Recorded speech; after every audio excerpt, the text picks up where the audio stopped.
அனைவருக்கும் வணக்கம். பரமார்த்த குரு கதைகள். முன்னொரு காலத்தில் ஒரு ஊரில் பரமார்த்த குரு என்று ஒருவர் இருந்தார். அவருடன் மட்டி, மடையன், மூடன், முட்டாள், பேதை எனும் 5 சீடர்கள் இருந்தனர். இவர்கள் அந்த ஊரில் சொந்த மடத்தில் தங்கியிருந்தார்கள். குரு தம் சீடர்கள் மீது மிகுதியான அன்பும் சீடர்கள் குருவின் மீது மிகுதியான பக்தியும் கொண்டிருந்தனர். பரமார்த்த குருவும் அவரது சீடர்களும் பக்கத்து ஊர்களுக்கு சென்று மக்களுக்கு ஆசி வழங்குவர். குருவின் ஆசியை பெற மக்கள் குருவிற்கு காணிக்கை செலுத்துவர். குருவும் சீடர்களும் காணிக்கை பணத்தை கொண்டு வாழ்க்கை நடத்தி வந்தார்கள். குருவிற்கு வயதாகிவிட்டதால் நீண்ட தூரம் நடக்க முடியாத நிலை ஏற்பட்டது. ஆகவே எப்படியாவது குருவிற்கு ஒரு குதிரை வாங்க வேண்டும் என்ற முடிவுக்கு வந்தார்கள் சீடர்கள். நாம் எப்படியாவது முயன்றே நம் குருவிற்கு ஒரு குதிரை வாங்க வேண்டும் என்றான் மடையன். நம் குரு எளிமையின் திருவுருவம் நம்மை நடக்குமாறு செய்து அவர் மட்டும் குதிரையின் மேல் அமர்ந்து சவாரி செய்ய விரும்புவாரா என்றான் மூடன். நாம் எல்லோரும் அவர் காலில் விழுந்து மன்றாடி ஒப்புக்கொள்ள செய்வோம் என்றான் முட்டாள். நீங்கள் சொல்வதெல்லாம் சரியில்லை. முதலில் நாம் ஒரு குதிரையை வாங்கிக் கொண்டு மடத்திற்கு வந்துவிட்டால் தாமாக சம்மதித்து விடுவார் நம் குரு என்றான் பேதை. சீடர்கள் இவ்வாறு பேசிக்கொண்டே அன்று இரவு தூங்கிவிட்டார்கள். மறுநாள் காலை தூங்கி எழுந்ததும் குதிரை வாங்க குருவின் அனுமதியை பெற விரும்பினார்கள். குருவே, உங்களுக்கு வயதாகிவிட்டது, நீண்ட தூரம் நடக்க முடியவில்லை. அதனால் நாங்கள் உங்களுக்காக ஒரு குதிரை வாங்குவதாக முடிவு செய்துவிட்டோம். குதிரை இருந்தால் நாம் பல ஊர்களுக்கு சென்று காணிக்கையை மிகுதியாக பெற முடியும். ஏராளமான மக்கள் உங்கள் ஆசியை பெற்று ஒரு குறையும் இல்லாமல் நீண்ட நாள் உயிர் வாழ்வார்கள் என்று சீடர்கள் சொன்னார்கள். சீடர்களே, உங்கள் அன்பையும் ஆர்வத்தையும் மெச்சுகிறேன். உங்களை எப்படி பாராட்டுவது என்று எனக்கு தெரியவில்லை. குதிரை வாங்குவதாக இருந்தால் குறைந்தது 100 வராகன் பணமாவது தேவைப்படுமே. அவ்வளவு பணம் இப்பொழுது நம்மிடம் இல்லையே என்றார் குரு. குருவே, நாங்கள் அலைந்து திரிந்து குறைந்த விலையில் குதிரை வாங்கிவிடுவோம். குதிரை வாங்கி வந்த பிறகு நீங்களே எங்கள் திறமையைக் கண்டு வியந்து, கருணை பட எங்கள் திறமையைக் கண்டு வியந்து மூக்கின் மேல் விரல் வைத்து ஆச்சரியப்படப் போகிறீர்கள் என்றான் மடையன். உங்களுக்கு வெற்றி உண்டாகட்டும் என்று சீடர்களை வாழ்த்தினார் குரு. குருவின் ஆசி பெற்ற சீடர்கள் குதிரை வாங்க புறப்பட்டார்கள். சீடர்கள் எங்கே சென்று குதிரை வாங்குவது என்று திட்டமிடாமல் நடந்து கொண்டே இருந்தார்கள். வழியில் பெரிய காடு ஒன்று இருந்தது.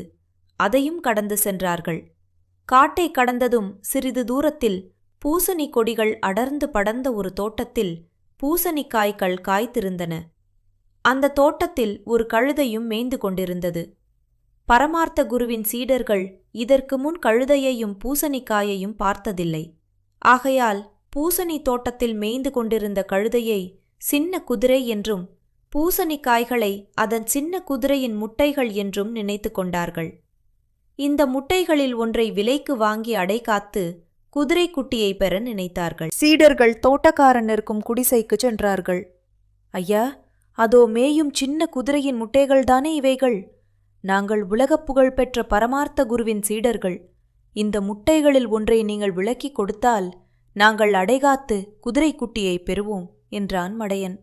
இவர்களை முழு முட்டாள்கள் என்று நினைத்தான் தோட்டக்காரன். இந்த முட்டாள் சீடர்களை ஏமாற்றி பணம் பறிக்க திட்டமிட்டான். நீங்கள் பரமார்த்த குருவின் சீடர்களாக இருப்பதால் அறிவாளிகளாக இருக்கின்றீர்கள். அதனால் மேய்ந்து கொண்டிருக்கும் விலங்கை குதிரை என்றும், இதோ கீழே கிடப்பவைகளை குதிரை முட்டைகள் என்றும் உடனே கண்டுபிடித்து விட்டீர்கள் என்று சீடர்களை புகழ்வது போல தோட்டக்காரன் கேலி செய்தான். தோட்டக்காரரே, இந்த முட்டையை அடைகாத்தால் எத்தனை நாட்களில் குதிரை குட்டி பிறக்கும் என்றால் மூடன். தோட்டக்காரன் மூடன் கேட்ட கேள்வியை நினைத்து மனதிற்குள் சிரித்து கொண்டான். இந்த முட்டையை 21 நாட்கள் அடைகாத்தால் குதிரை குட்டி பிறக்கும் என்றான் தோட்டக்காரன்.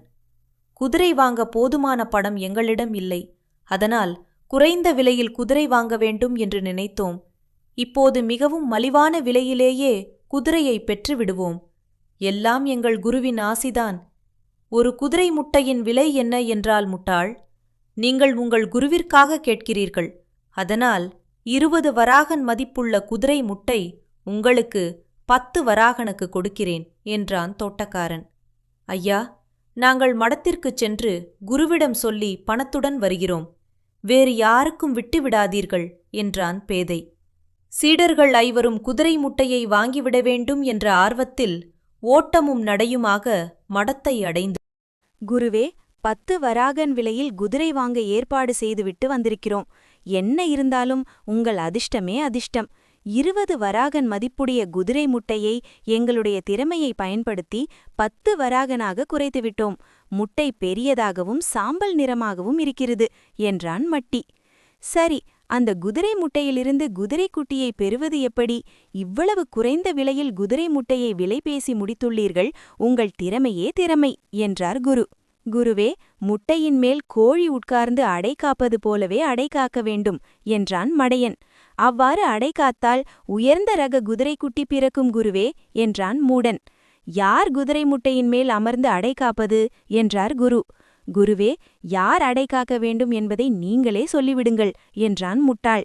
21 நாட்கள்தானே நம்ம மடையன் அடை காப்பான் என்றார் குரு. குருவே, சமையல் செய்வதுதானே என் வேலை. வேறு யார் குருவே என்னைப் போல் ருசியாக சமைப்பார்கள்? அதனால் முட்டாள் அடை காக்கட்டுமே என்றான் மடையன். நீ சொல்வதும் சரிதான். அப்படியானால் முட்டாள் அடை காக்கட்டுமே என்றார் குரு. குருவே, நீங்கள் நீண்ட ஆயுளோடு இருக்க ருசியான சாப்பாடு வேண்டும். சாப்பாட்டை சமைக்க விறகு வேண்டும். நாள்தோறும் நான் தானே காட்டிற்கு சென்று விறகு கொண்டு வருகிறேன். ஆகையால் என்னால் முடியாது குருவே என்றான் முட்டாள். நீ சொல்வதும் சரிதான். பேதை அடை காக்கட்டுமே என்றார் குரு. குருவே, நான் தானே குடிப்பதற்கும் சமைப்பதற்கும் குளத்திலிருந்து தண்ணீர் கொண்டு வருகிறேன். என்னால் எப்படி அடை காக்க முடியும் என்றான் பேதை. நீ சொல்வதும் நியாயம்தான். அப்படியானால் மட்டி அடை காப்பான் என்றார் குரு. குருவே, நான் மாடுகளை மேய்க்க வேண்டும். மாலையில் அவைகளை கட்டி வைக்கோல் போட வேண்டும். என்னால் எப்படி குருவே என்றான் மட்டி. நீ சொல்வதும் நியாயம்தான். அப்படியானால் மூடன் அடை காப்பான் என்றார் குரு. குருவே, மடத்தை பெருக்கி தண்ணீர் தெளித்து கோலம் போட வேண்டும். கடைக்கு சென்று காய்கறிகள் வாங்கி வர வேண்டும். இத்தனை வேலைகள் இருப்பதால் என்னால் எப்படி அடை காக்க முடியும் குருவே என்றான் மூடன். மூடன் சொல்வதும் சரிதான். உங்கள் ஒவ்வொருவருக்கும் ஒவ்வொரு வேலை இருக்கிறது. ஓய்வாக இருப்பவன் நான்தான். 21 நாட்கள் என்ன பிரமாதம்? நான் உட்கார்ந்து கொண்டு என் வேட்டியால் முட்டையை மூடிக்கொண்டு அடைக்கிறேன். அடைக்காத்தால் உயர்ந்த ரக குதிரைக்குட்டி வெளியே வரும். நன்றாக தீனி கொடுத்து வளர்த்து வந்தால் பெரிய குதிரையாக வளரும்.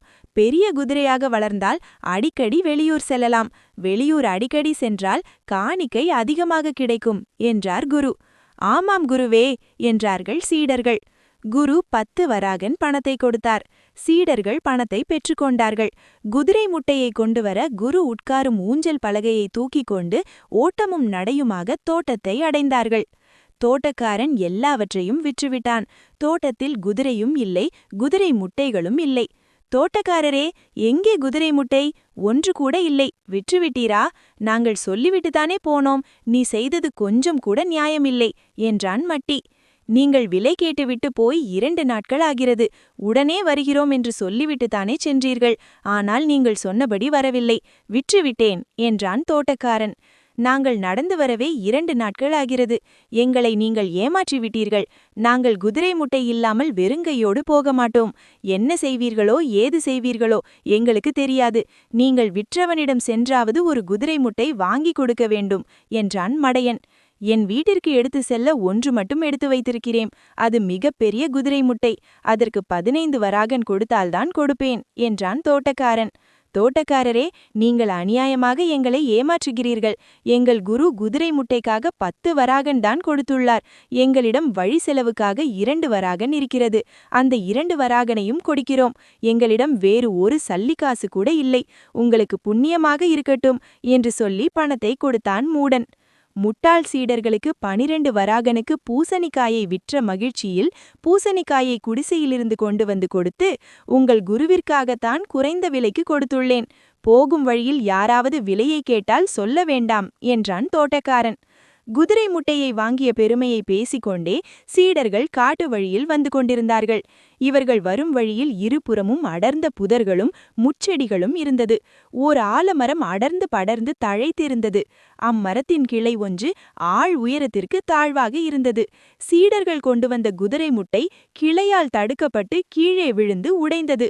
உடைந்த பூசணிக்காயின் சத்தம் கேட்டு புதரில் உறங்கிக் கொண்டிருந்த சாம்பல் நிற முயர் ஒன்று பயந்து ஓடியது. பூசணிக்காயிலிருந்துதான் குதிரைக்குட்டி ஓடுகின்றது என்று நினைத்து கொண்ட சீடர்கள் ஊஞ்சல் பலகையை அங்கேயே போட்டுவிட்டு அதன் பின்னால் ஓடினார்கள். குட்டியாக இருக்கும் பொழுதே குதிரைக்குட்டி இவ்வளவு வேகம் ஓடுகின்றதே, அது வளர்ந்து பெரிய குதிரையானால் எவ்வளவு வேகம் ஓடும் என்றான் பேதை. சிறிது நேரத்திற்கெல்லாம் அந்த முயல் விரைவாக ஓடி இவர்கள் கண்ணிலிருந்து மறைந்தது. காட்டிலுள்ள முட்புதர்களில் புகுந்து தேடியதால் முட்களால் சீடர்களின் சட்டைகள் கிழிந்து உடம்பில் ரத்தம் வந்தது. சீடர்கள் குதிரை முட்டை இல்லாமல் மடத்திற்கு வந்தார்கள். சோர்ந்த முகத்துடன் தளர்ந்த நடையுடன் வருவதை குரு கண்டார். என்ன நடந்தது? ஏன் இப்படி உடலில் காயங்களுடன் இருக்கிறீர்கள் என்று கேட்டார். ஊஞ்சல் பலகையுடன் குதிரை முட்டை வாங்க மடத்திலிருந்து புறப்பட்டதிலிருந்து திரும்பி வந்து சேர்ந்தது வரை ஒன்று விடாமல் குருவிற்கு சீடர்கள் சொன்னார்கள். எல்லாம் நன்மைக்கென்பது போல் அந்த குதிரைக்குட்டி ஓடிவிட்டதும் நல்லதுதான். ஏனென்றால் அது குட்டியாக இருக்கும்பொழுதே இவ்வளவு வேகம் ஓடினால் பெரிதாக வளர்ந்தால் எவ்வளவு வேகம் ஓடும் என்று எண்ணி பார்க்க வேண்டும். எனக்கோ வயதாகிவிட்டது. அதன் மேல் ஏறி நான் சவாரி செய்தால் எங்காவது தள்ளிவிட்டு ஓடிவிடும் என்று சொன்னார் குரு. குருவின் சமாதான பேச்சை கேட்ட சீடர்கள், ஆமாம் குருவே, அந்த குதிரைக்குட்டி ஓடிவிட்டதும் நல்லதுதான் என்றார்கள்.